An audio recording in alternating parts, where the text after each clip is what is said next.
Matapos ang 3 araw ng impeachment hearings, ano ang totoong nasaksihan ng taong bayan? Ito si Attorney Michael Perario, pag-usapan natin yan.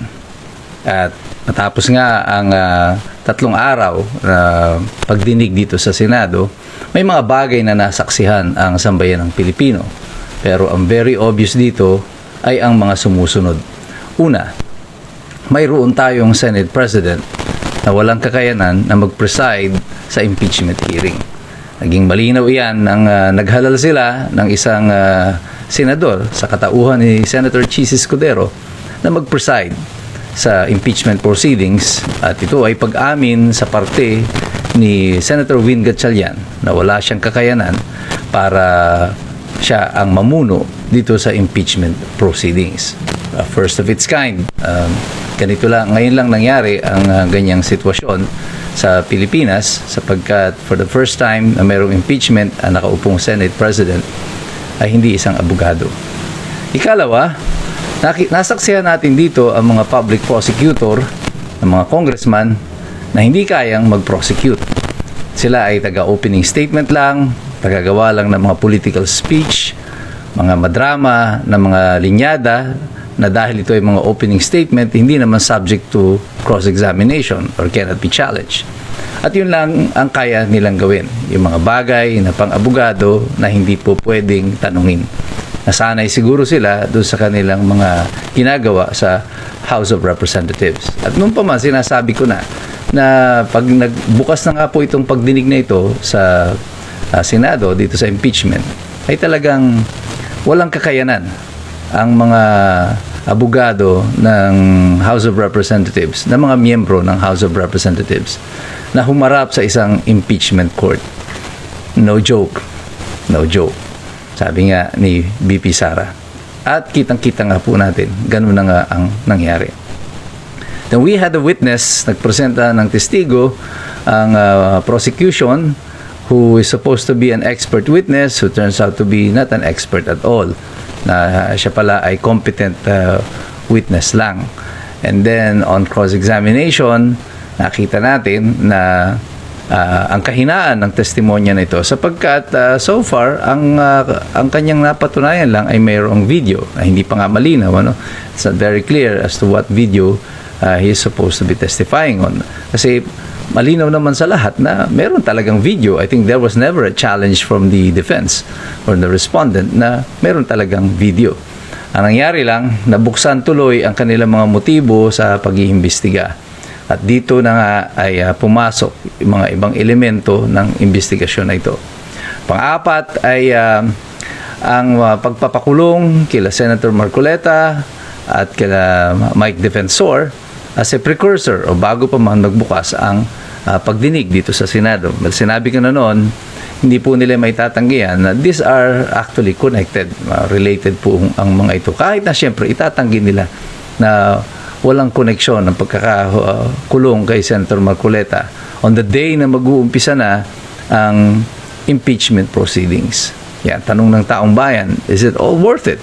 Itong lahat ng mga pinagagagawa na ito, I mean, gumagastos ang sambayan ng Pilipino ng milyon-milyon at potentially aabot ito sa bilyon bago matapos yung pagdinig para lamang dito. Madinig natin sa kanila, sa mga House of Prosecutors, ang isang bagay na alam na natin. At alam naman natin kung ano ang intensyon talaga nila dito. Malinaw para sa lahat na hindi ito tungkol sa impeachment. Because the truth of the matter is, derechahang usap ito. Sa kasalukuyang bilang ng mga miyembro ng Senado, yung political alignment, there is no way na ang prosecution will be able to convict si VP Sara Duterte. Ang mga senador na meron sa hanay ng minority at the moment, kahit nasabihin pa nila na hindi na makaboto si Senator Marcoleta or si Jingo Estrada, the fact of the matter is, 13 ang senador ng majority. At yung 13 na yan is 3 senators short of the required vote para i-convict si Sara Duterte.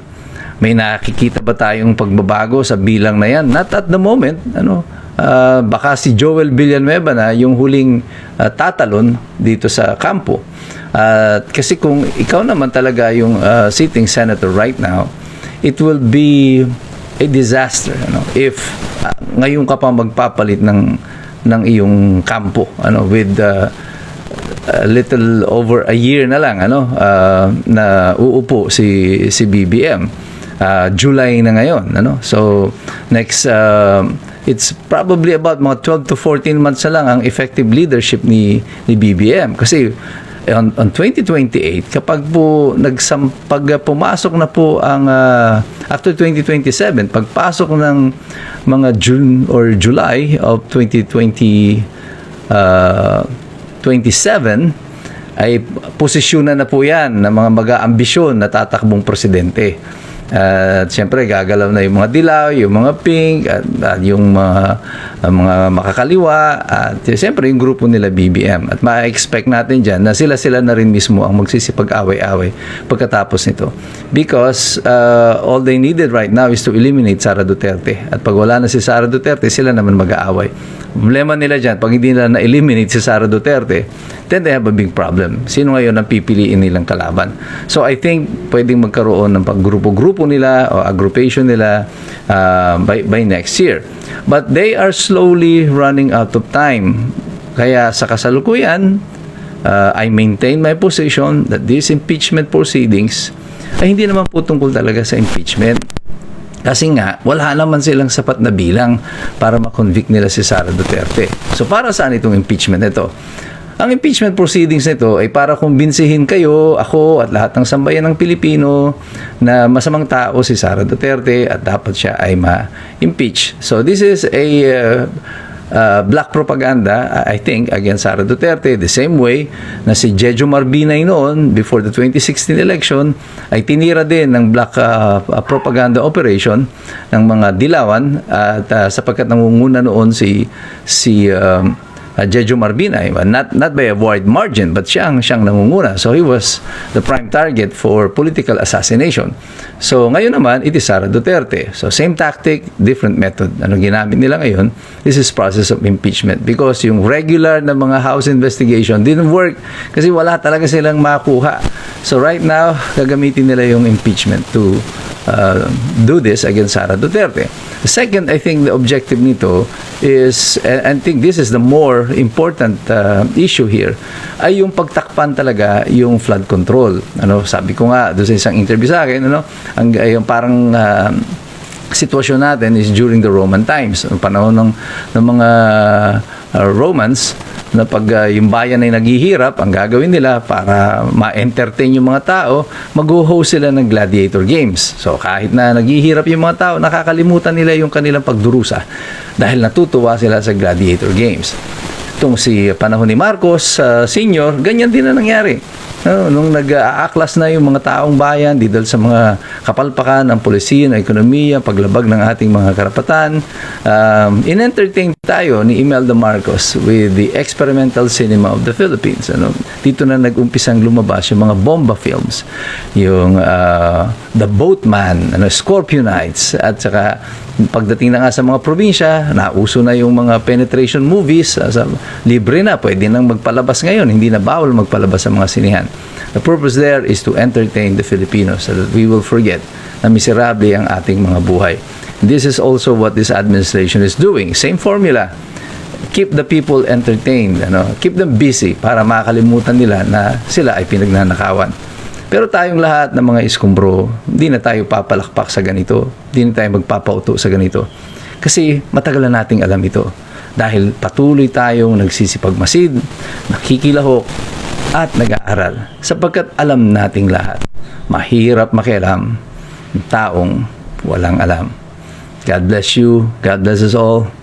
Mabuhay ang Republika ng Pilipinas. We are the resistance.